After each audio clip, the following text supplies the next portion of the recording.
I'm curious if this is anyone's first time attending. I guess I could see hands raised, or you can speak up or whatever. It would be mine. Okay, welcome, Yeah. Colin. Thank you. It's my first time attending as well. Awesome. We had well, glad to have you all. I will say this again at the end, but I recommend, this is a recurring third Tuesday of the month, 8 to 10 a.m. I do post on my LinkedIn, but usually not until a couple days before for whatever reason. And we don't really, in the reminder emails, come out on different publications, whether it's CBIC's newsletter, or CSC's newsletter, or SBDC. So different organizations put it out, but it's always good to just throw it on your calendar, recurring, and then the link is the same to register. And yeah, so then you always remember. The only month of the year that we don't do this is December.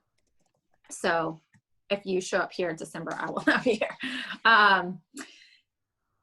I also said this earlier, but encourage, having your camera on, but it's not required, of course. And you can mute unless you're speaking. You can unmute to speak, obviously. And this is actually an engaging, an interactive event. So there are a couple of opportunities to engage throughout this, and I'll tee those up so you'll know when they are. But really excited to have you guys. Those of you guys that are here for the first time, CE2, Charlottesville Entrepreneurs and Espresso, was started back in 2015. Several organizations have come together to pull this off, which is a combination of, and I'll highlight them again at the end, but Community Investment Collaborative, the Small Business Development Center here in Central Virginia, the Charlottesville Business Innovation Council, CBIC, and also the Batten Institute is a sponsor. The iLab is also a host at Darden, so we're very appreciative of all of those organizations that play different roles in this coming together. We have two speakers at each month. We have an early stage company that will share what they do, their pitch, if you will. And then they have an ask at the end, an ask for the audience, and you all have the opportunity to help them solve some barrier to growth, something they need advice on, etc. And then after that, we have what we call our crash and learn segment, which is a more seasoned entrepreneur sharing their crash and learn stories. And I love it. It's the war stories. It's the things you don't always hear highlighted other places. And always love that section. No matter what industry you're in, you can always learn something through that. And then we actually do have Q&A for them. Then we have announcements, and I'll tee that up as well. And then we have breakout rooms the last half an hour, where that's actually why we use this Kiko Chat platform. Is unlike Zoom, where you kind of have to assign people into breakout rooms and they're stuck there. Kiko Chat allows you to manually enter different rooms. So you can go talk to early stage, you can go talk to crash and learn, or you can stay in here network. So that's the format. So jumping in, unless there's any questions, which we can use hand raising feature. If nobody else is talking, I have no problem with you just chiming in and speaking up. Not during, while they're speaking, by the way, but when like I said, teed up or whatever. But does anyone have any questions right now? And if not, we'll get rolling. Is there sort of a raise hand feature or something like that? There is, Bill. So and it's different on different devices. So I don't know how well I'm going to guide this, but for me, if I hit more, I think there's a raise hand option. Sometimes under participants by your name, somewhere on the menu, there is a raise hand feature. Do you guys see that? Yeah. But like I said, maybe it's better to just yell out. Yeah, just wave your hands like this. Yeah. Yeah, and my computer is set up where somebody raises their hand, they're at the top of my list. So I will call out, we'll try the raising hand feature first at those appropriate times. And then if nobody is talking though, and it seems like I'm not calling on anyone, then people can speak up. So yeah. And then we can also use the chat as well. Especially if we were to be running out of time, we can utilize the chat. So, all right. if no more questions, I will go ahead and talk about, very briefly, I'm going to bring up our early stage speaker. I wanted to recommend some of the team from Drop Alley. This is a middle market streetwear company, and there's been so many companies impacted by COVID, and that doesn't exclude that industry. And so this is actually a pretty sizable, I think, team for a startup. There's 4 co-founders, and 2 of them we have here today, Stephen Valdez and Willis Liam, as well as the media director, Darius Christian. So 3 of them will share about Drop Alley. You know, they have an online solution for the primary release market for streetwear. So I know that ever since I've been married, I feel like I've seen it even more, how huge that industry is, no matter professionals, non-professionals. It's pretty cool. But I want to.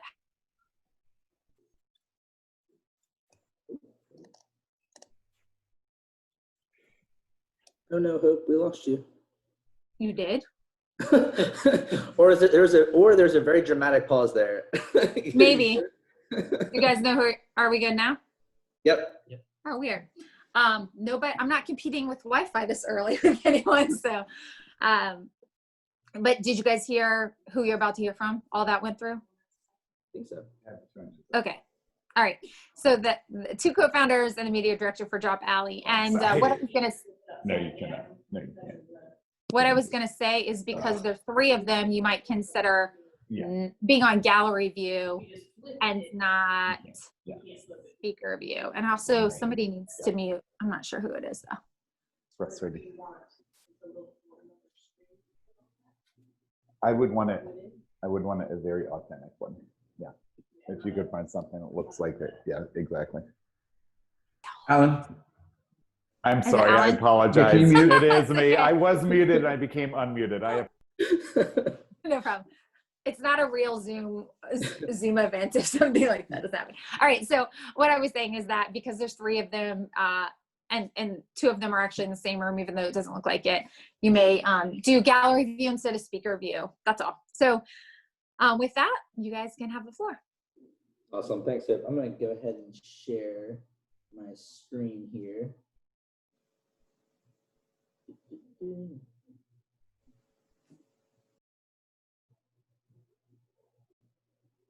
Okay, awesome. So it's kicked off. So today, kind of like Hope said, we have myself, CEO, Willis, and Darius. We're just going to kind of just have a conversation around, who we are, the problem that we're solving, for who, and a little bit about our journey. So technical. So for those that aren't familiar with the streetwear market, like Hope mentioned, really kind of what that talks about is the global apparel market in general is 2.4 trillion.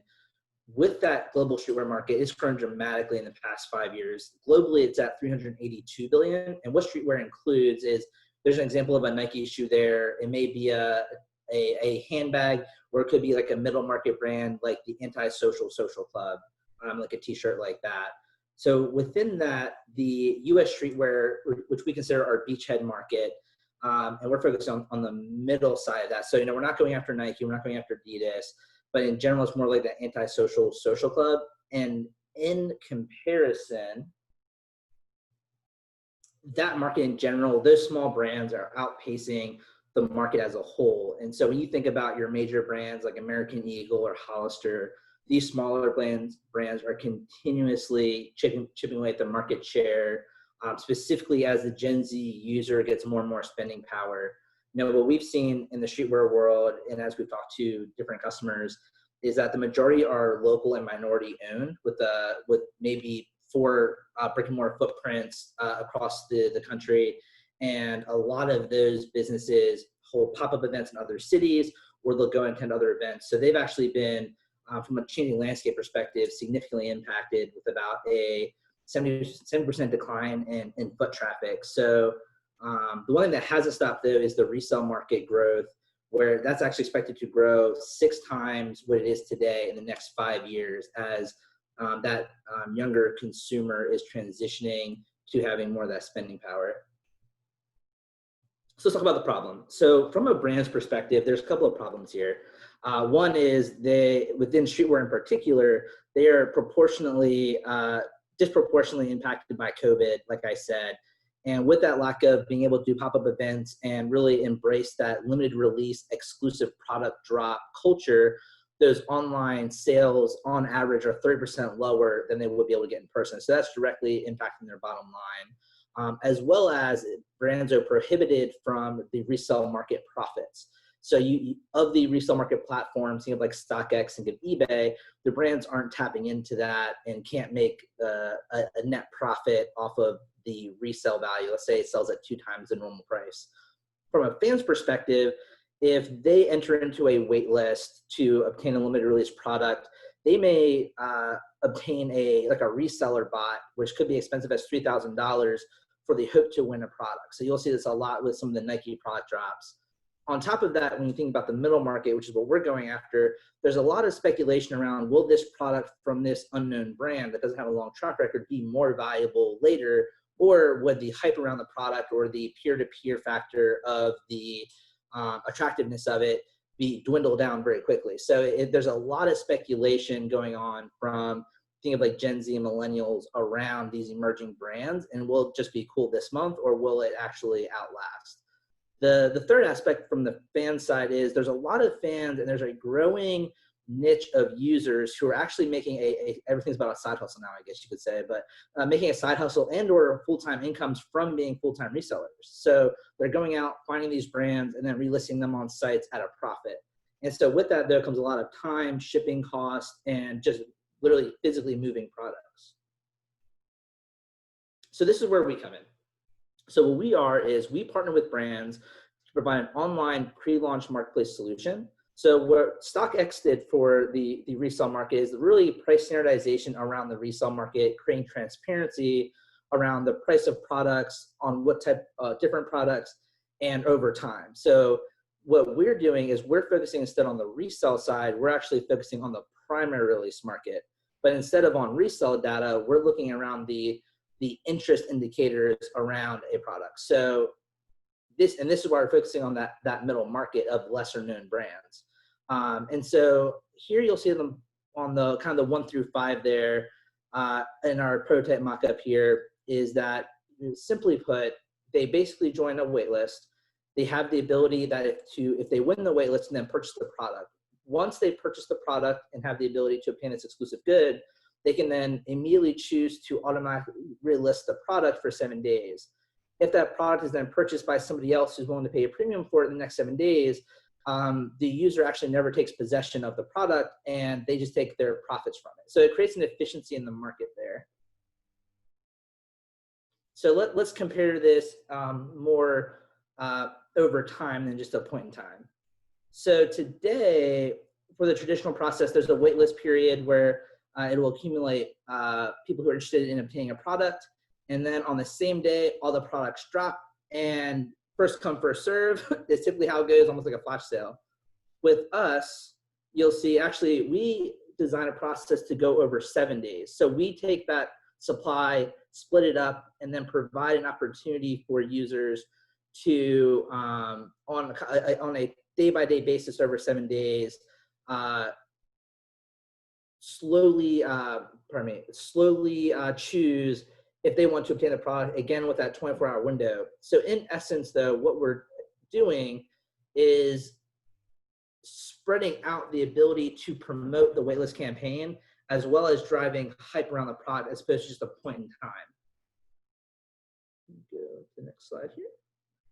So what that means is over that 7 days, and this is key to our business, is creating a powerful lead generation tools and hype analytics. So instead of just pre-hype before the product and the interest indicators, you can continue to see that interest change around purchase behavior, reselling price, etc. So for once a fan purchases the product, they then have the ability to distribute some social capital to their friends. And again, this market, it's very much about friend-to-friend referrals. And so with that, if somebody is selected to win a product, they then have the ability to give 2 waitlist bypass codes to their friends that would then allow them the ability to not have to be selected for the wait list and can just go and buy the product. So that's an opportunity where, in essence, what we're doing is some could say like referral marketing, some could say affiliate side. And so what Willis will do is he'll jump in and talk to us about what does that mean from a revenue perspective. So from a revenue perspective, as their fan base are sharing,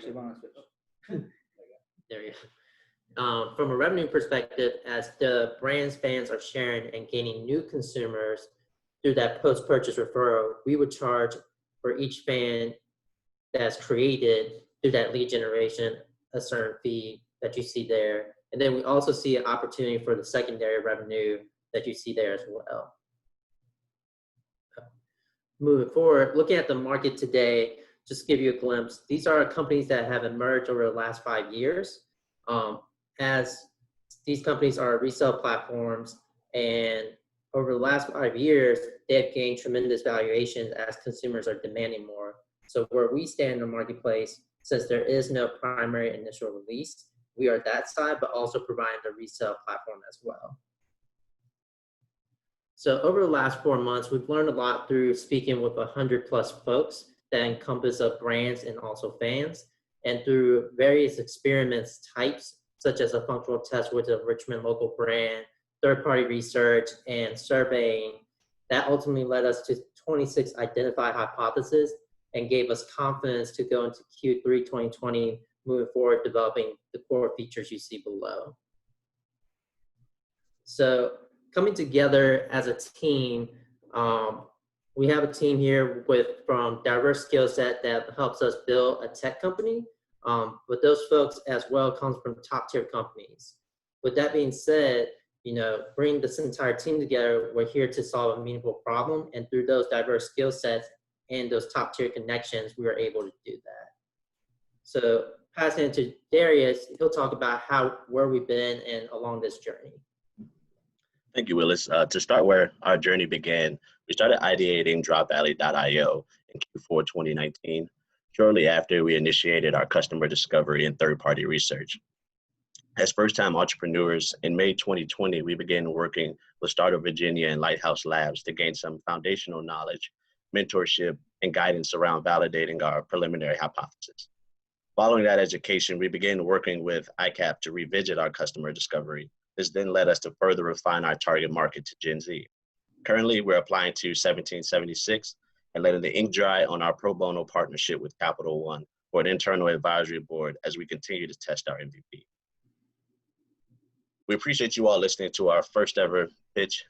We're happy to answer any questions, but to kick off our ask of the group, what advice do you have for us as we are moving forward in Q4 with our product to test and iterate on? Thank you. All right. Thank you, guys. Awesome. Very, very cool. You are welcome to, if you want to throw that, well, I'll just go ahead and throw it out there. I didn't know if you wanted to stop screen sharing in a second, but so they're asking advice as they're moving forward with a product to test and iterate on. So are you guys looking for general advice? I know, and Stephen, you're welcome to throw out the maybe more specific thing you want to know, just to kind of throw it in the mix as well. And if there's something specific that you want that advice on. No, I appreciate that. I thought, not knowing exactly the whole audience of the room, I want everyone to kind of jump in with any advice and suggestions. We're really transitioning from, think of it as being like this think tank and, getting information through interviews and some third-party data into an actual product that the user's true behavior will inform us of, is this a true fit? Like, people will say a lot of things is what we found, but then when we've tested it with like a functional MVP or like a one-off prototype, behavior at the end of the day is always very interesting to validate. And so we're very intrigued as we go into Q4 around everything that we just showed you. Will consumers on more than, let's say, 50% of the time indeed share with their friends, right? All the research says it, people say it, they've done it in a small scale test on our Wizard of Oz MVP. But if we're doing a product drop with, let's say, I'll use Antisocial Social Club, on average, if they're doing a drop to 10,000 people, we're interested to see how that behavior happen more at a small scale. Okay. So for this question here, though, I thought this could be, no matter who, to your good advice, no matter who was in the audience, I feel like anyone can kind of jump in with advice on how to move forward and how to, ultimately, we're trying to build a valuable we're trying to build a valuable product that solves problems for our vendors and customers. And that's really, fortunately, ICAP and Start Virginia has really helped us mature our thinking about a startup. And so we're laser focused on that. But having said that, being first time entrepreneurs, it's like, what's the proof point on that? Like I've listened to podcasts, I've talked to some people, and they say that a 30% net promoter score of, like, let's say 30% of people shared that post-purchase waitlist bypass code, that if 30% of people did that, that would be on the same level of NPS or net, like a promotion score, referral score, as Airbnb, for example. So I thought it would be like way higher, like at 70%. And so again, we're a little green behind the ears on this and figuring it out as we go. So any advice is much appreciated. Okay. So does anyone have advice for them? And then, yeah, I will recommend taking the screen share down so that we can kind of see everyone as well, Stephen. But thank you guys so much. So who has some guidance for them? Stephen was, I think, pretty clear on what he's asking at this point. Stephen, Damon DeVito, I think if I could suggest something would be to forget all the metrics and all that and just see if you can get somebody to pay for this. Yeah. And then if you can, ask them if they'll sign up for a second issue, because if you're worth something to someone, then it doesn't really matter what all those scores are. And if you're not, then it doesn't really matter what all those scores are. You can figure out what the way to communicate your value is after you've delivered some value. I think the question a lot of, if you ask for backers might be is, in a hot market, pre-sale profits to a third party come out of someone, and you would probably assert that Drop Alley is going to do such a good job that that someone is going to be the customer, and therefore the pie is bigger, so there's more to share. But Cause, who I'm sure would probably say, hey man, I throw up an Instagram post, I have a picture on my website, if you don't buy it in 10 seconds, you're out of luck. Resell them, don't resell them, I don't care. And so, does that represent, do those hot people, Nike, Cause, whatever, do they say, I don't need you?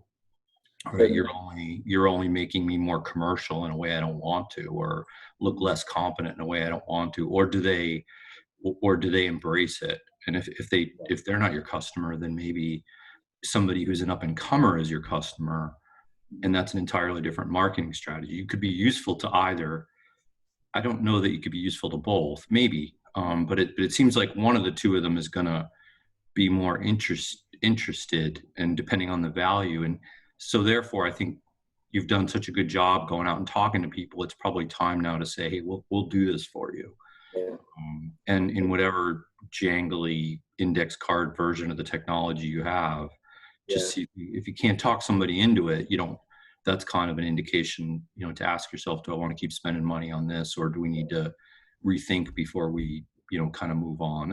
If that makes sense.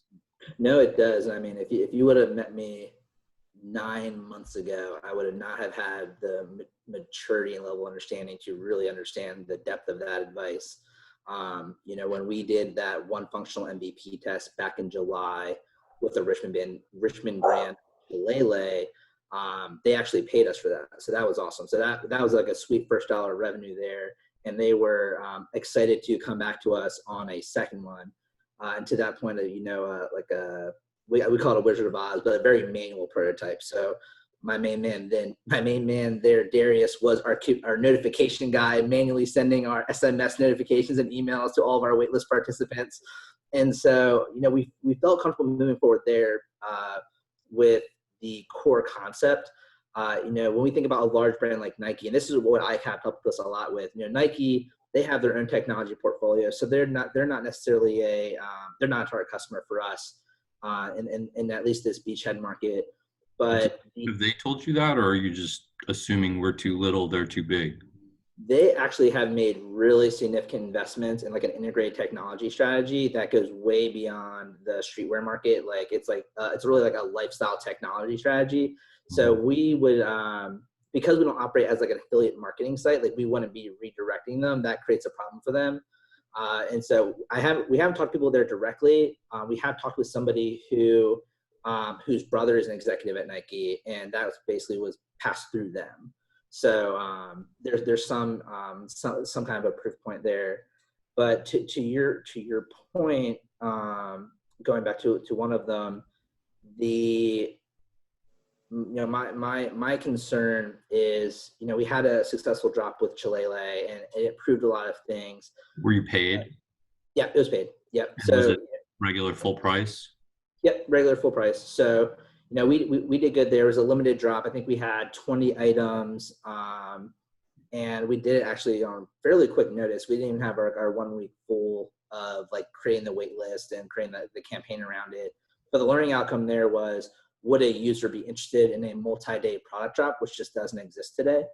And would they be willing to share it and be willing to have a resale platform also be the same platform of the primary drop? And so we were testing those core learning outcomes in that one drop. Did you see Basecamp just do a multi-day pre-drop on their Hey software, their Hey email software? No, but I haven't seen that, but I have seen. Check it out. They've been pretty vocal about it. They would have not wanted the resale. People were reselling them, and they were threatening to deactivate the codes for the software. But that's just them, right? I mean, that doesn't mean there's not some valid learnings there. But I'm gonna stop talking. But you're welcome to hit me up individually offline if you want. I'm sure some other people have some great suggestions here. Yeah, and then there's one other thing I wanted to hit on that we talked about target customer. It actually related just like that. So in general with and this came out of the ICAP customer discovery as well. One of the primary reasons why we switched to focusing on Gen Z is within the demographics of like millennials, Gen Z, or older, millennial and above are much less receptive to the resale market. And then the brands that are targeting Gen Z are staying more on trend with receptiveness of different digital online e-commerce experiences. So that's why we kind of pivoted that way with the brands and the fans. Because it's probably the ones that didn't focus on Gen Z were probably like a 50-50 hit or miss on if they were totally against reselling or not. And a fun fact that we found through customer discovery is brands do something called backdooring. I'm not sure if anyone on the video call is familiar with that, but essentially what they'll do is they'll say, we are vehemently opposed to reselling, and then they'll keep a segment of their inventory in their drop off to the side and then anonymously sell it at the premium to make a profit. So with our platform, we're giving them a way to tap into that resale market without risking their brand reputation as well. So it's a fascinating market, really, and it's evolving really every year. So that's great. And thanks, Damon. Thank you, Damon. Who else has some advice for them?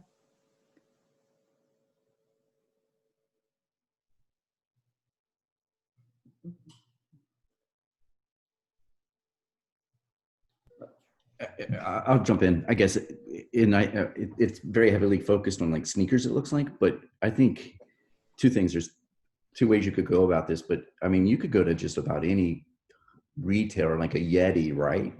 And I would maybe think about propositioning it as a service that you bring on board, where you help them come up with these select drop shipments, if you will, and then have them run through your system and then kind of charge them for that. And then when you get that data, you can validate that, what it's worth. And then the other thing that when I hear about this, that I think is very much needed is I work with a lot of startup CPG companies, and they are always doing seasonal flavors and stuff like that. And the ability to have somebody that can kind of take that drop shipment schedule and kind of marketing and communication and run it through their system and provide that added benefit would be huge, because I think getting that kind of traction for these young startups is difficult. But if you could monetize it while you provide that value of being able to do that would be something that I would definitely be interested in. John, that's so awesome. When we were doing that customer discovery prior to May, I was so passionate about the consumer packaged goods space for reasons just like you mentioned. And what's interesting is we're monitoring something as events go back to normal. Where in like LA, for example, you'll have a joint pop-up of a streetwear brand, a emerging consumer packaged good brand, and what's the other one? Like a musician. And so they'll do like a joint pop-up. So you see this merging of the worlds and the intersection. If you wouldn't mind, is there like a brand that comes to mind that you think of that this could be something potentially interesting? Yeah, I can give you two examples. So one company is a non-alcoholic ginger beer company called Devil's Foot Brew. They're based out of Asheville, and they're in about 100 locations, like Earth Fare. They're growing, but he does seasonal flavors all the time, right? And he's promoting it on Instagram a little bit and maybe through kind of an ad hoc email list, right? But he does a lot of collaborations with either different breweries or different spirits, right? Where he mixes his non-alcoholic into a drink and all that. And so as he's branching out into kind of that North Carolina, South Carolina, Georgia area, he's going to be coming up to the Mid-Atlantic region. The ability to kind of turn over the email list that he has, maybe some of his social accounts, and then you kind of just somehow drive that traffic there and promote it and then take a percentage or something would be awesome. The other one is a company called Smooth Pops based out of New York City. She makes organic popsicles, essentially. Good Pop is another one out of Austin. But Smooth Pops just did a collaboration with a company called Mia Taro out in California who makes t-shirts out of milk. They take the whey out of milk and then make t-shirts out of it. So she was doing this huge seasonal popsicle fall promotion, and she collaborated with him in kind of, this shirt's made out of milk, this popsicle was made organically, right? And they did a whole photo shoot and everything like that. He probably, on the Mia Taro side, probably has a huge following, right? Like he's really killing it. And so for you to get involved in that and some of these really kind of up and coming brands will really, I think, energize not only kind of your branding, but really you can also help deliver some significant benefit to some of these startups that are also in you in kind of that traction mode. Yeah, no, I love that.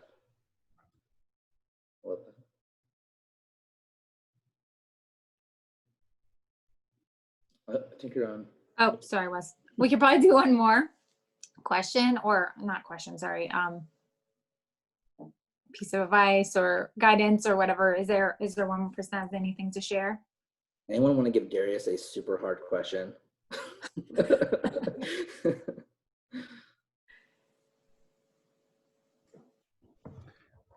Awesome. All right, thanks. Will you guys. be looking for funding anytime soon? No, good question. So we're fortunate in our team that we can build out our MVP this year. So if we have that product market fit in 2020, which is what our target is, then we would be looking to start either a convertible note or a seed round in Q1 2021. Good question.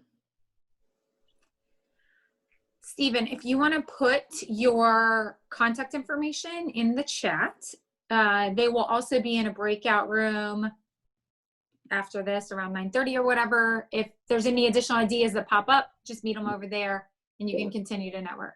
I will promote our breakout room will be the breakout room of coffee suggestions. Just saying it now. Nice. Cool. Well, thank you guys so much. Oh, go ahead. Somebody gonna say something? I thought I heard somebody. Maybe I was you. Yeah, I really appreciate the three of you coming together this morning and sharing about Drop Alley.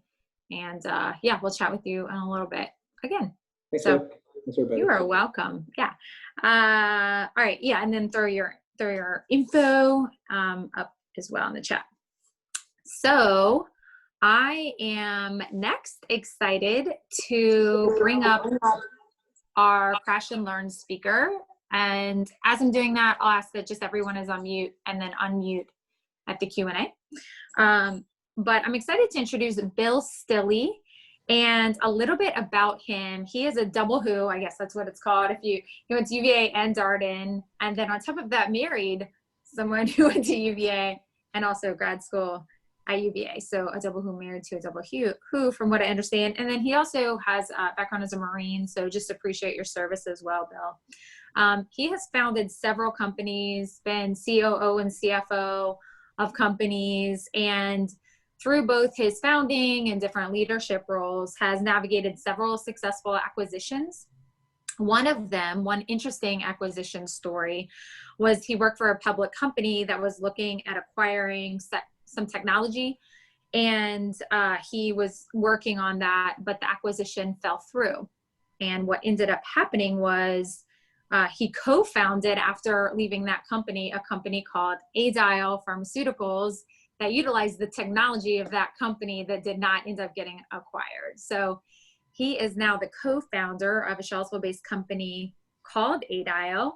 And fun fact, Bill and I got to know each other as well because this year, just finishing up the CBIC Awards Gala, Adial was actually a finalist for Business of the Year. So pretty cool stuff coming out of that company. It's actually the first and only tech spin out from UVA to have conducted an IPO, or an initial public offering. And they're currently in phase 3 clinical trial for a drug.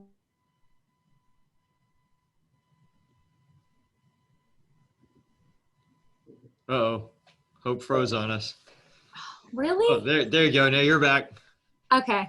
What was the last thing you heard? I'm like, you were only gone for about 2 seconds. Perfect. Okay, cool. So phase 3 clinical trial for a drug for alcohol use disorder, which is unfortunately a growing problem, particularly through the pandemic. Bill has spoken nationally. It's not hard to find him on the news, on YouTube, on their website, lots of videos. And fun fact too, he's been on the board of SACA for 15 years, and he can juggle. I just learned that earlier too. So really excited to have you share. Please give the floor to Bill Stilley. All right. Well, thank you very much, Hope. So anyway, thank you everyone for coming today, and what a great group to present before me, and best of luck there. So I was asked to do this crash and learn, and part of what that is to tell some of the problems you've had along your way and what you learned from it. And as I thought about it, there are just so many problems along the way that I've experienced, and I think I've learned from a lot of it. But you can't go over everything at this point because I'm getting that old. I start remembering as I look back at how many things I've done wrong along the way. But one of the things that's happened more recently is, as she said, we have gone public, and so I'm going to, for this call, go a little bit over my background on a couple things that Hope didn't mention, tell you just a tiny bit about the current company, and then start with, in the way I like to think of it, so you want to IPO, you want to be public, and tell you a couple of, we'll say, learnings that I've had along the way that, anybody that is interested in the public markets, I think would be interested in some of these things. At least I would have been before I went public to have known them, and they're useful now. And then even if you're a public market investor, if you want to invest in particularly small stocks, small cap stocks, meaning small capitalization companies that are under 100 million. Some people would say under $1 billion, depending on how you define that. But sometimes I guess the under 100 is called micro cap, or even below that nano cap, being the capitalization. So, kind of going back to the beginning, as she mentioned, undergrad, Marine Corps, business school, did marry, as she mentioned, my wife. I have to say we've added another who, and that my daughter is now also, she'll be graduating here soon as the 4th year. So a lot of UVA in the Stilley family. Had a few startups, some successful and a couple not so successful. And I'll mention for some background that in 2000, I ended up in charge of a public company for a short period of time, for about a year, because a company in the .com era, I started a company, sold it. The company that bought my company, which was a $1 billion market cap company, ended up getting into trouble because as the everything blew up, and I ended up in charge of it, and then acquired a company to kind of get us out of it. And so that was my first experience, sort of baptism by fire. And then along the way, I got recruited to be the CFO because I was a finance guy into a biotech.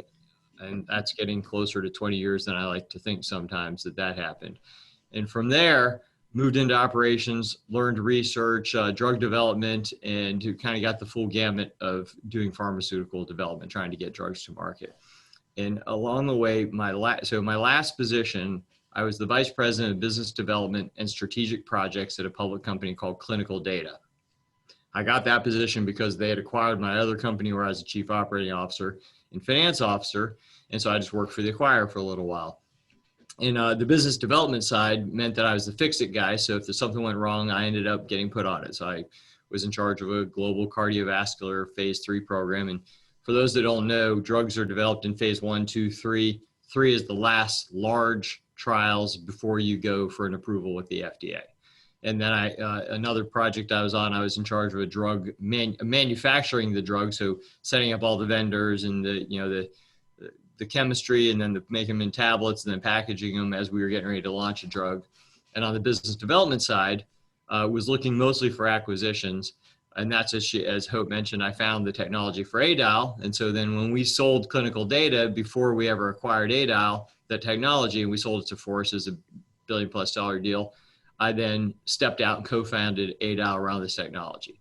So what we have at ADIAL is a genetically targeted drug for alcohol use disorder. And our company is founded and focused on developing science-based treatments for addiction.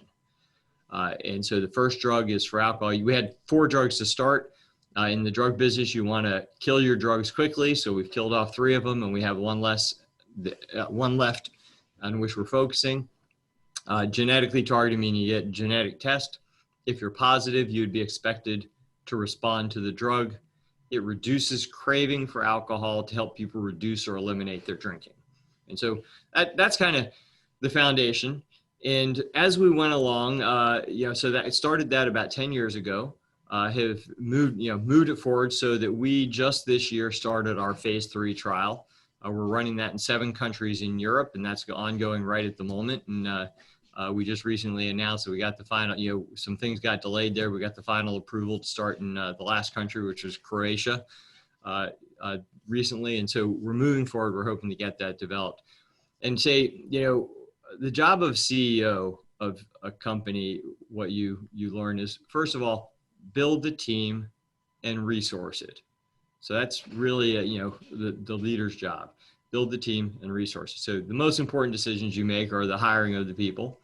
And then the second most important part of your job is resourcing. And resourcing usually, and one, that's allocating what you have, but it's also getting it in. And so I'd say a big part of the job is fundraising. And so, I've been fundraising now since I got out of business school more than 20 years ago.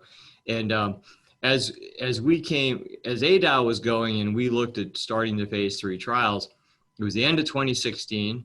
And as I said, there's been all sorts of ups and downs along the way, including we had a dispute with our scientific founder where we ended up in a lawsuit. He's actually now, the world works in weird ways, and he's actually a good friend. Even to this date, even went through the lawsuit where I was CEO and had to step back and have the board take over and do that for me or do that for the company, because it was what was best for the shareholders. He now is our chief medical officer, and I was just down with him at his house. He lives out of state. 2 weeks ago. So that's all settled, but there's the ups and downs. But where we ended up was the end of 2016. We needed to raise a significant amount of funding, and we needed about $15 million. And what I really wanted was another $5 million to make sure that I had the wherewithal to handle any problems that might come up. Had a couple of choices. You could go to the venture capital route, could go and try to sell to pharma, or you could go and do an initial public offering. And we looked at the future and said, the 2 are going to take a long time. And believe it or not, we came to the conclusion that the IPO was the fastest way. But importantly, at that time, the end of 2016, I'd say very presciently recognized that the market was going to explode in 2017. It would be a great year to do an IPO. So off we went. We made the call. We're gonna do that, and we think we can do better for our shareholders that way by selling less of the company to get in that $20 million we want. And that was, like I said, prescient in some ways, but now that adventure begins. And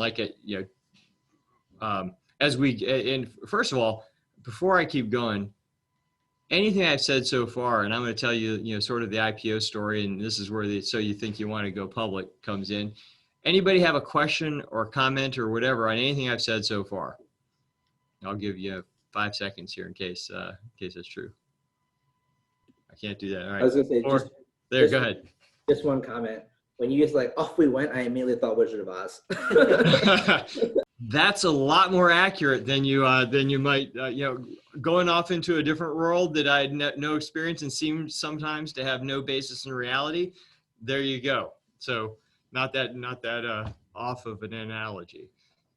Okay, well, I'm counting down 3. Okay, I'll keep going now.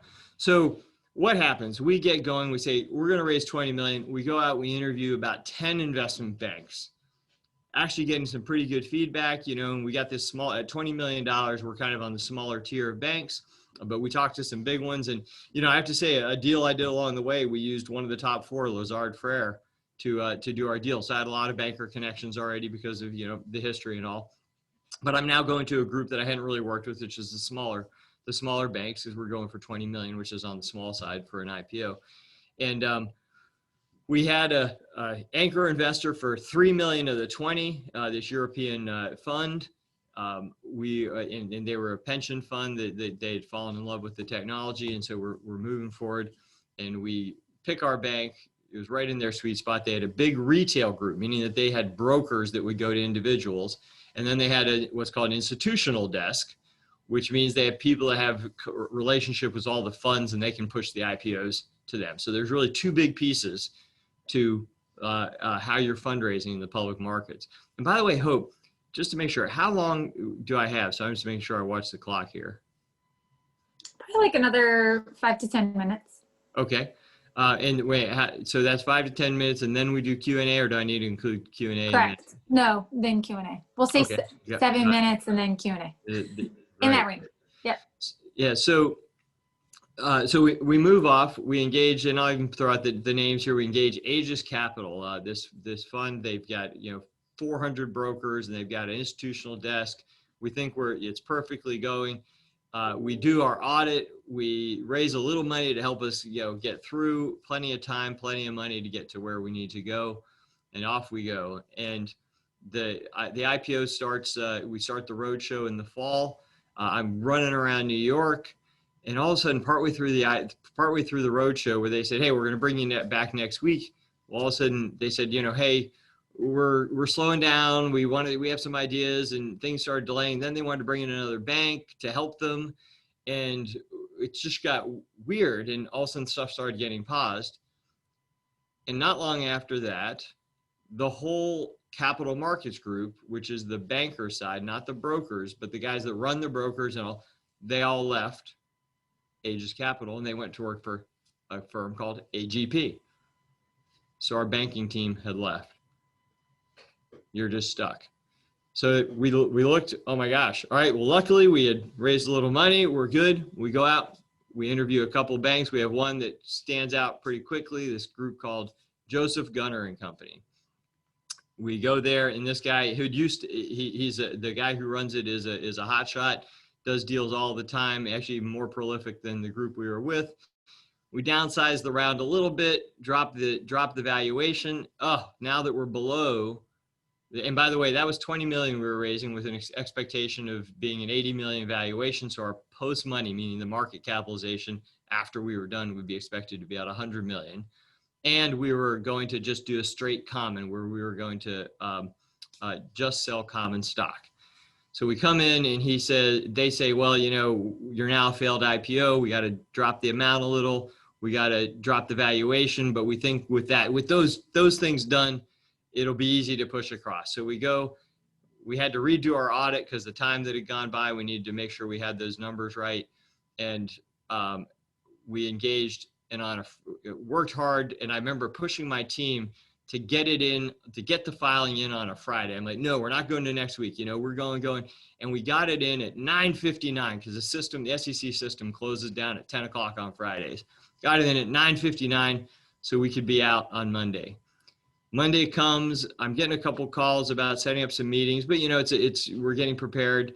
And 5 o'clock, I get a call that says, hey, Eric Lord and the whole team just left. And then I get another call right after that from Eric saying, hey, we're now at Think Equity. We left Joseph Gunner. We're now at Think Equity. The whole banking team walked out. When I say the banking team walked out, what I mean is, so there was the president of the company, a guy named Steve Stein. Eric Lord walks into his desk at 5 o'clock. This is my understanding from it. Walks in his desk at 5 o'clock, lays a big stack of resignation letters on his desk, says, Steve, it's been great working with you. Thanks. We've decided we're going to move to somewhere else.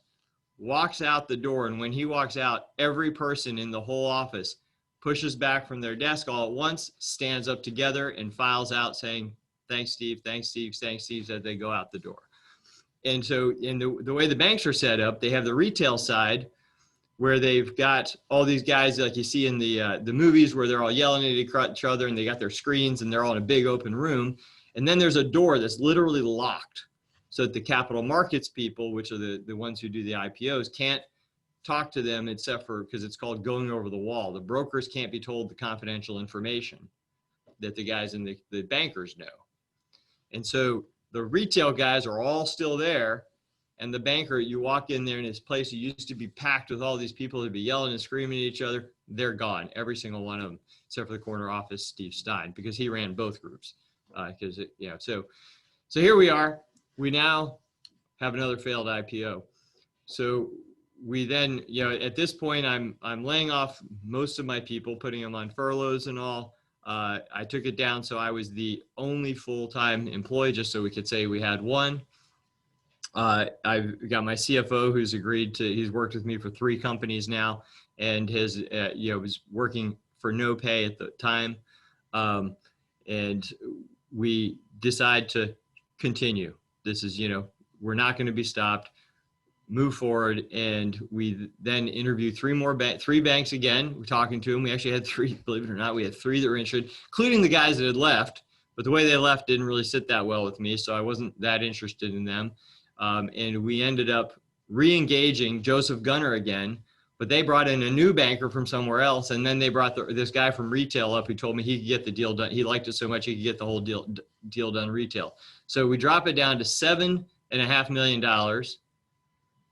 and we're going to do it again. So we went out, did the road show. We come down to the end and we are just a tiny bit short. So I write a check. We go public with $7.32 million on a $25 million valuation, and we are now out in public. But the other thing that happened is we had to do what's called put a warrant on the deal. So a warrant is like an option. It's actually a different name. It's an option that an investor gets versus an option that an employee gets, is the right to buy a share at a certain price in the future. And what happens with these warrants is, first of all, they're sort of like a lottery ticket for the regular investor. They buy, you buy in the IPO and you get a share and you get a warrant. And this is one of those things that people don't understand. I'd say learning experience. So if you're interested in going public, pay attention to what I'm about to say here, which is these warrants allow you to buy another share. So if you're, we'll call it a regular investor, you get the share, you get the warrant. And so the share is worth what it's worth. You can trade it, and the warrant gives you that option in the future. And so what ends up happening in these deals is the broker, a lot of the investors will buy these, what's called a unit. The 1-in-1 is a unit together. They will immediately take that share and sell it. And if they can sell it at, let's say, even 80% of what they purchased it for, the way they look at it is, hey, I just bought this right to another one for 20%. So I got most of my money back. And now I go into the future. And if it does well, then I make a lot of money. But the worst is I lose 20%. of my money because it's worthless. So immediately you have people selling your shares, even those that like your company. All right, so think what that does to the whole dynamic of share price and all. The second thing that happens, and this is the scarier part, is you have different types of traders. There are those that want to invest in something real, they want to create value, and they want to go forward. And then you have what are called technical traders. And technical traders are people that, I won't say they play the stock, but they invest in a way that has nothing to do with the value of the company, but how they analyze the volumes of the stock, the volatility of your stock price, and whether they can affect your stock price or not by their emotions. And sometimes these might be $1 billion fund, and they come into a company like A-Dial, which has a $25 million value, and they then are going to do things to help them make money, so they believe, and sometimes they make money, sometimes they lose in the way they do it. But if they do it across 30 companies at any one time, and they've got a bunch of young guys or gals doing their trading for them, and they have these formulas, and they all have different formulas, but it goes something like this. I have a warrant, which means if I get 80% of my money back, and I have the right to buy, let's say at $4, then I have a somewhat safe short position. So another thing to learn about is there's something called shorting. Shorting is where you take somebody's stock and where you take a company's stock and you sell the stock. So sell it and you get the money, even though you don't own it. And there are two ways to short. The first is you can go to a broker who owns it, who has got a client and owns it, and get what's called a borrow. So you say, I'd like to borrow your stock, sell it. But that means some point in the future, I've got to return it to you. And so if the stock if I sell it today and it goes down, let's say I sell it at $4 and it goes down to $2 and I buy it at $2 and give it back, well, I just made $2 a share. But the problem with shorting, and this is the danger and why people don't do it, is, the most I can make on a stock is if I sell it at $4, if it goes to $0 and I can buy it back, or let's say the company gets delisted and it goes away and I never have to return the share, I made $4. But if the share goes to 10, or let's say really well, it goes to $1 million, well, I now have to buy that share back at $1 million, which means, I lost all that, massive amounts of it. So there's a limited potential to earn money, but an unlimited potential to lose money. So it's a dangerous business, shorting, because if something company has great news, boom, it goes up, or somebody big just decides they're interested and they like what's going on, a big fund or something. And so there's a big problem for you. But if you have a warrant, you can now short, and if you short at 4, it goes to 2. And if something unexpected happens and it goes to 12 or 20, worst case scenario, you can go to the company, give them $4, get that share, and return the share to the person from whom you borrowed it. So with that warrant, it gives the ability for those funds to short the stock. And then the second way of shorting is what's called a naked short, which actually in a lot of circumstances is illegal, but certain groups are allowed to do it. And then there are certain derivative instruments you can do to effectively do it, like on the Frankfurt exchange in Germany. So they can do the shorting. And so what they'll do is they will, let's say, like I said, at $4, using that example, at $4, they'll sell at $4. As it goes down at $2, let's say, and they'll program their computers to do this. So it happens lightning fast too. And then they'll have, a junior person kind of, when your stock starts moving, they'll pay attention and just watch it a little bit. And so it goes to 2 and they have it automatically set, hey, I'll start buying at 2. But if it ever goes up to 350, I'll start selling again. And they do this, but then if they ever really want to work it, if your stock seems like it's going to start taking off, they'll go in and they'll place an ask, which means an order to sell at like $5, and they'll make it a really big one. Or maybe if it's at 350, they might do it at 380. They'll put a really big sell order in. And the reason they do it is that will be out there for all the other investors, the traders that come in to see, and they'll go, all right, I might buy this. Somebody comes in, I'm going to buy this stock, and they look and they go, oh my gosh, they got this big seller up there at 380. I'm not buying at 350 because I'll never get above 380 because somebody's selling big up there. And so they stop your stock from ever being able to even take off. So you end up in this situation with $1 billion fund paying with your $25 million company, and is able to do almost what they want with your stock to a certain extent. Now, there are ways to break through this, so all is not lost. And let's see. So I'm going to real quickly tell then about what happened with the learning. So we end up going out. We're struggling. The stock goes from 5, actually, because we had the warrant, it was really at 4 down to about $1.20. And we can tell there is pressure to maybe try to get us delisted, because if you're below $1 too long, you can get delisted. I then finish hiring back the team. We start moving. We start telling our story. The stock takes off, goes to $9, settles down around 7, 6. But you know, we're moving forward, and we decide to because remember, I only raised 7.32, but I need 15. We decide to try to do another round then. So we go out. We have it all. I'll say that, gosh, there were some trials and tribulations there where the banker was supposed to have stopped trading and didn't, so we had to keep the round open longer. Because of that, the stock is going down. We had to, because they kept it open longer, it meant we had to do our 10K, which is our annual report. So in 5 days, we did a 10K, and there's a whole host of things there which had to do with lots of no sleep and being up all the time. But thinking now, coming back to this warrants and what goes on there. The other thing that happens is when you do a round like what we're doing, and the reason why the stock comes down is people go, oh, it's going to price, and we don't know what it's going to price at, so I don't want to buy. And the way it's priced is whatever the closing price is the day you close, or the day you price, I should say, you get a little discount to that. Sometimes it can be as much as 25%. And that's what the price of the round is. So now you think about those guys that are shorting.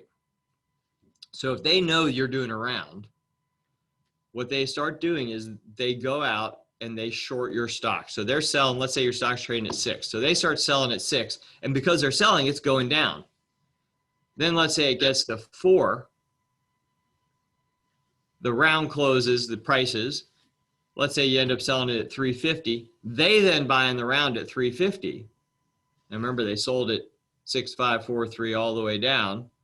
They then buy it at 350. They return that borrow that they just got.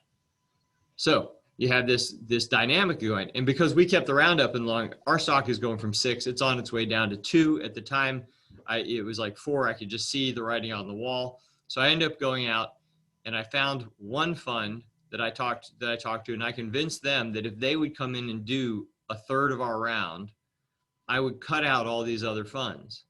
And so if you look what happened there, we ended up going in 2 hours before close. I called up the banker, and I had a letter teed up, and I hit send as he picked up once I knew I had him on the phone, that said, hey, this deal has gone great. We've got it locked up. We just got this other fund to come in. He's go, oh my gosh, really? And I had been talking to all the brokers separately, the retail brokers, and said, and by the way, we're excluding all these funds from the round. They can't come in. And I go off the phone, within 15 minutes, the stock starts going back up. And it's because, as predicted, all those funds that thought they were going to be able to buy into the round and cover their shorts realize, oh my gosh, I'm not going to be able to cover. I better get those shares out of the market. They start buying in, and instead of going down to $2, ends up at $3.50. We end up pricing the round at $3.25, which is also a big less of the discount. And the next day, because we did it at at 2 hours before close, they didn't have a lot of time. The next day, the market opens up, and despite the fact we put a warrant on that deal, which would normally make it go down, the stock goes from $3.25 to $4.60 because we were able to engineer a short squeeze. That's what it's called. It's called a short squeeze when you're able to go and get that. So, and you can do short squeezes a number of ways. One is just having some good news. Another is having like a big investor come in who then makes the stock price go up. And once they see this, once the guys that are short see the stock going up, they go, oh no, I don't want to have to buy high. And they start racing each other to cover their shorts and their borrows they've got out. And they help feed the drive. So you see a stock start taking off. Sometimes what's going on there is the shorts are going, oh no, this thing's going up, and they start buying. And they'd rather not have to use their warrant. They'd rather cover in the market because then they can use their warrant later if they want. So anyway, that's the goal. My goal in this was, one, to tell you a little interesting financial engineering story and kind of talk about that, but then also kind of as a bigger goal, let you know that the world is sometimes a lot more complicated than you realize. And to a fair number here, I think some of this is probably very new. And I'll also say, and I mentioned this at the beginning, I actually ran a public company back in 2000 and 2001. The world was not like this then. A number of things happened. One, they changed the rules. It happened right at that time. They changed the rules where it used to be you had trade in quarters and eighths, all the way down to 1/16th at the smallest. Usually 1/8 was the smallest you could do. They've now gone to continuous, and people actually trade in fractions of pennies. It allows good liquidity, which is good for the market, but it also allows a lot more of this tech trading where the computers are doing things that are, you'll say, you get a good and bad out of it. Again, more liquidity. And these guys that are doing this, first of all, I could never be in the business that they are because I feel like they're destroying companies. But when you talk to them, what they would say is, these small companies probably couldn't get capital if it wasn't for us. So yeah, we play with them and we take our, pound of flesh, but they get the capital. So I'd say there's an argument around that. But, the world is complicated and it's changing all the time. And like I said, this didn't happen back in 2001 when I was last involved in that. So anyway, anything you want to ask along, whether it's about my background or, what my kids are doing or anything, please feel free. Well, thank you so much. I just learned so much, by the way. But yeah, I would love to open up the floor for you. Some Q&A. Who has questions for Bill?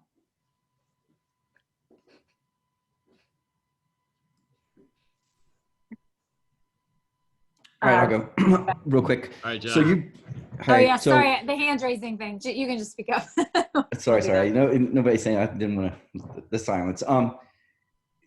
So I think one thing I would like to know is for the IPO that you went through, how much you think you put into that process, right? With the 2 audits, right? The roadshow, getting all the compliance into your back end systems. How much do you think that IPO process actually cost you in total? Yeah, so being public is not inexpensive, and so I'd say you could argue whether we did the right thing or not in our decision back in 2016. Didn't know it was going to happen, and I'd say it's still to be determined because there's I think some advantages we have by being public, but the cost can be significant. Now on the accounting side, it's depending. Let's call it $100,000 worth of accounting every time you go through the audit. The legal is more than that, so we end up doing about $300,000 in legal between all the stuff that of course that was 3 S1s, which are that's the name of the filing for an IPO.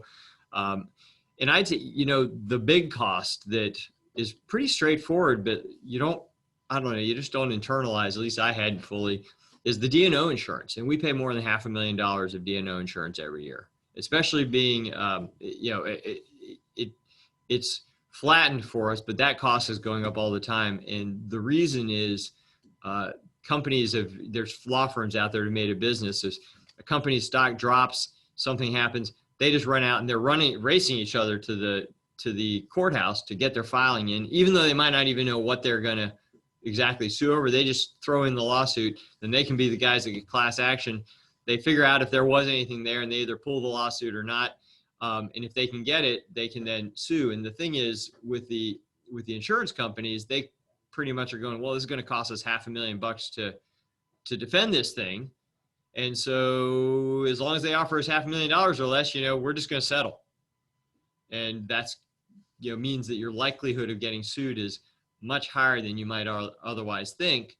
The likelihood of a big payout is actually not as high, but you got this potential tax. So the D&O insurance can be pretty high because the likelihood is high, even though the payouts might not be that big. But every now and then the lottery ticket for the lottery ticket for the lawyers does come up, and the insurance companies take it bigly, as some people would say. I know MJ had a question. I was just maybe you kind of answered it already, but if you had to do it again, would you instead go and raise like private capital? Well, so if I had to do it again, I would probably have still gone public, but I would have made some different decisions along the way, right? You know, so if you have to go in hindsight and say what you could or couldn't do, because if you look at 2017, when we went out, we would have been one of the, so you had this massive explosion and we would have been one of the top, first 5 companies getting out and leading the wave there. So I think, that was, if I could do it again, I would actually go public again, but make some different decisions. Hey, Bill, thanks for sharing. Also, definitely learning a lot about what you were going through. I was wondering, and you've mentioned some of this already, but if there were any other large changes to like the management and functioning of the firm that changed as you went public. So besides maybe some of the administrative burdens, if there was any other big changes. Yeah, well, I'd say during the process, I switched over from my head of regulatory, which is probably even including myself, maybe the most important person in the firm, as you know, we're a drug development company. So I had to find a new, I found one, then he actually got another job. And here's an interesting thing. I found one who I liked. He was on board. And as the IPO was getting to close, he decided to take another job. And he just got an offer he couldn't refuse. And what he did for me, and I say this, is he didn't tell me. And he waited till after the IPO was done. Then he told me. So he didn't stop the IPO. And he also came to me with somebody he had found to replace him. So I was able to swap that out. So you talk about, heart dropping through the floor 2 days after, all right, we finally IPO'd, we're off and running. This is great, and my key person just left. And so, yeah, that actually worked out well for us. And so we're moving. And, and the current position of the company, I think we're in a very good position. We had the phase 3 trial going, which was the goal. We did the $9.5 million, and then this summer when the market took off, our stock also did it. We raised another 5. So actually, one of the things I say is, this June, we finally, after 2 years, because we IPO'd July 31st in 2018. So in June 2020, we finally finished our IPO. And so we have the money we need. We're moving forward. Yeah, thanks. Getting a clap there. We are moving forward. And if this drug works, it's really, it's hard to imagine how it's not a blockbuster. I mean, it's a multi-billion-dollar drug. The other thing is we are now positioned to be the world's leading addiction company. And, I'll say, I've mentioned out there that we are looking at acquisitions. If you look at my background, my first business was a roll-up of industrial braking and clutching companies. I put together some companies, I sold it in a leveraged buyout. And so moving into what I'd say almost is my, in the business development, doing acquisitions, there's an opportunity right now. And sadly, actually, when I think about some of the stories that I'm now, because of what I do, I'm exposed to it. The stories around addiction and mental health right now are just disastrous. This lockdown is crushing people's lives, just crushing. It wouldn't surprise me if we find out that we have actually killed more people through lockdowns than we saved. Though we'll never know how many we saved. But, let's just say it's bad all around. You had no good decisions, no good choice. We'll all agree there's no good choices here. And the addiction problem is exploding. We did some market research, and 21% of the population says they are drinking significantly more, and 2/3 say they're drinking more. So, I mean, that's just insane. If you just get even a tiny fraction of those people to have an ongoing problem, you're talking about millions. 10 million people probably are going to have an alcohol problem that didn't have in the United States alone, nevertheless, or worldwide.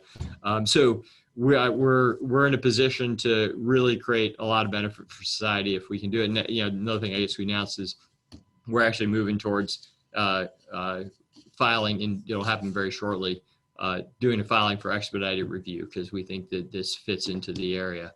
We have a very safe drug. It's a drug, it's actually a repurposed molecule, so it's already on the market at much, much higher doses, including as an infusion that has been on the market as infusion where you get 170 times our dose.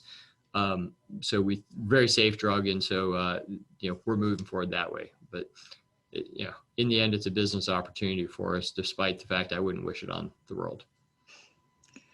Bill, thank you so much. I like that we closed with the mission, and what it is that you're doing and the impact that you're making.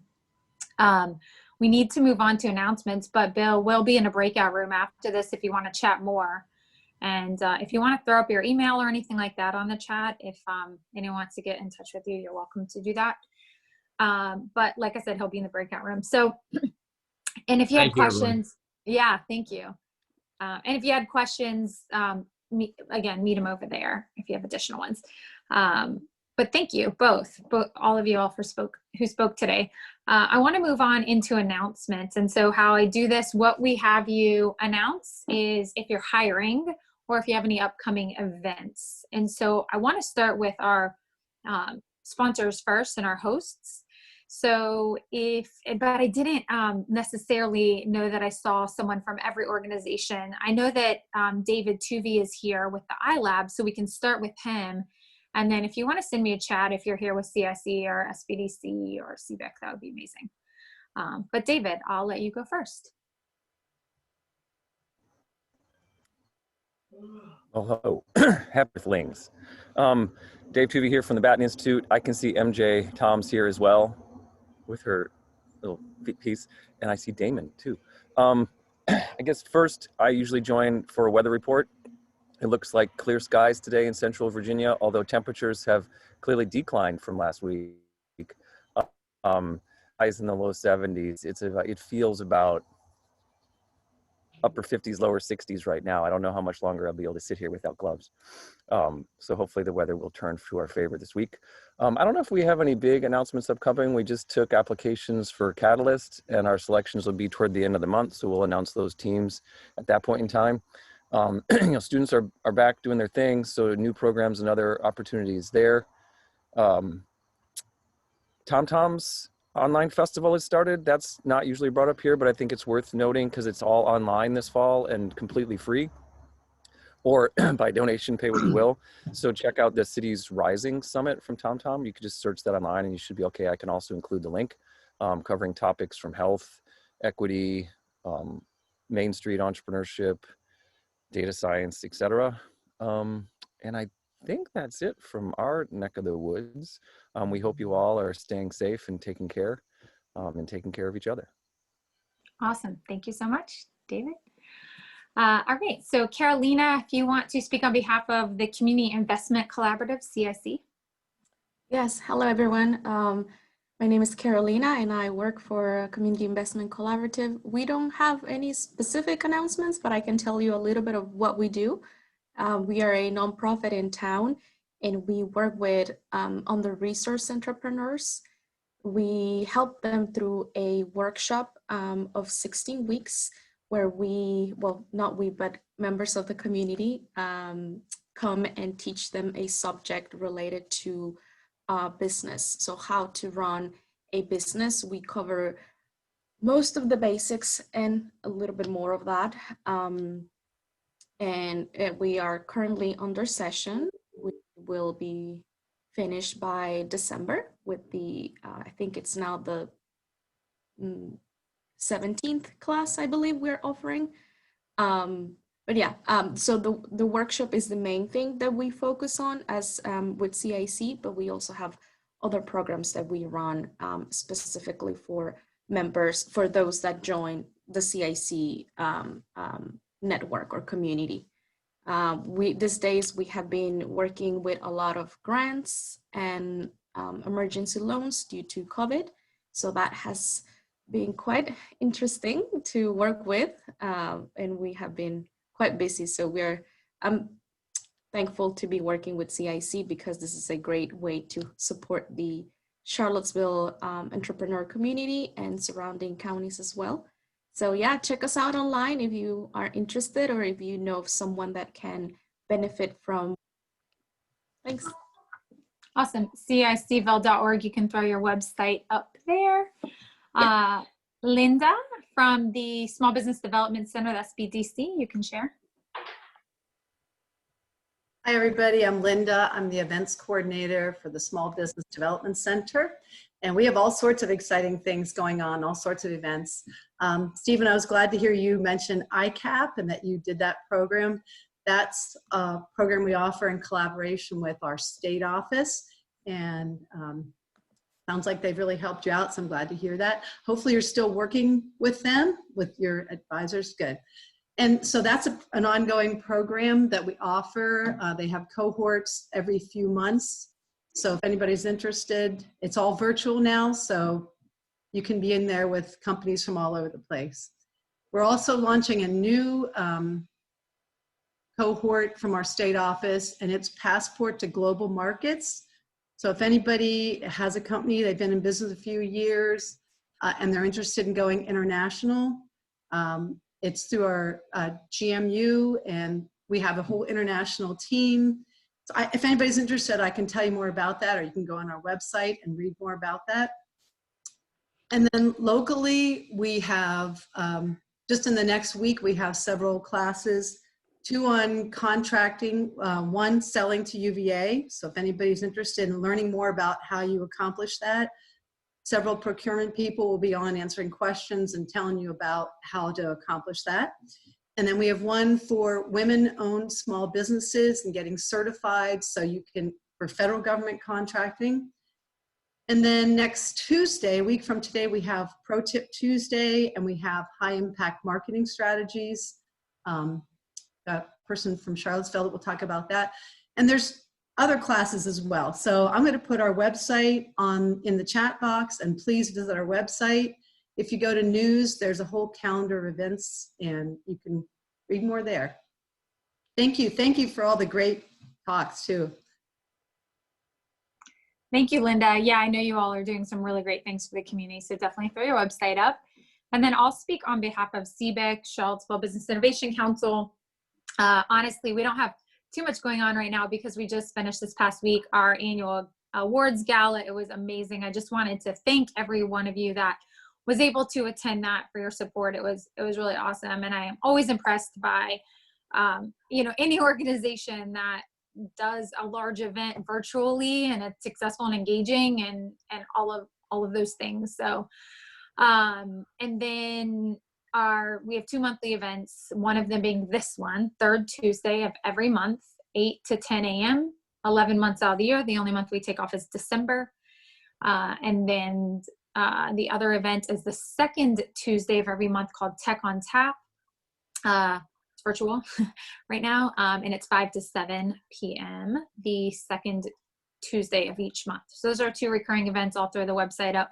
You get on any of these organizations' newsletter. I know ours, we have our events, reminders, and we do highlight other organizations as well. So now I'll open the floor to any of you that have announcements of events. And then if you're hiring, you can go ahead and throw that up as well. We can start with Sean. I saw his hands up. Hey, Hope. Oh, yes. Hope, can I drop a few others quickly? Sorry, because I don't see anybody from the city or the county economic development. So late August, County Economic Development opened up their Community Lift Grant program, and I'll include a link about that in the chat, specifically targeting nonprofits. And then I know the city's economic development, along with CIC and others, have been running an ongoing minority business program that's had events throughout August, September, and going on there. So I'll include that link as well. Sorry to interrupt. No problem. Okay. Mine was an unintentional hand. So. Oh, was okay. Sorry. All right. So, who's hiring and other events? So I'll just mention because I didn't talk about it. I would say the ADAL Pharmaceuticals right now is poised to do a lot of things, like I just said, and I think we've announced that we're going to be filing for the expedited review, and I think there's going to be a fair amount coming out. So anybody does want to follow us, adalpharma.com. Stock ticker is ADIL. You can also look up that. So we're always interested in, and of course I have a Twitter account, Bill Stilley, at Bill Stilley. So if you're interested in following, please do. All right. Who else is hiring? Go ahead, Steven. So for Drop Valley, it's exciting as we're heading into our Capital One partnership, but also testing our product as it's getting built out.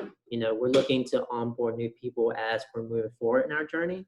So we have 3 entrepreneur in residence positions, one focused on digital marketing, another one focused on the business side, and the third one focused on the technology. So if you guys think of anybody you would refer, or if you're personally interested, would love to chat, stop by our breakout room. We'd love to hear you guys referral, or if you're a personal interest. And then I'll also drop the link in the chat here. Awesome. Who else hiring?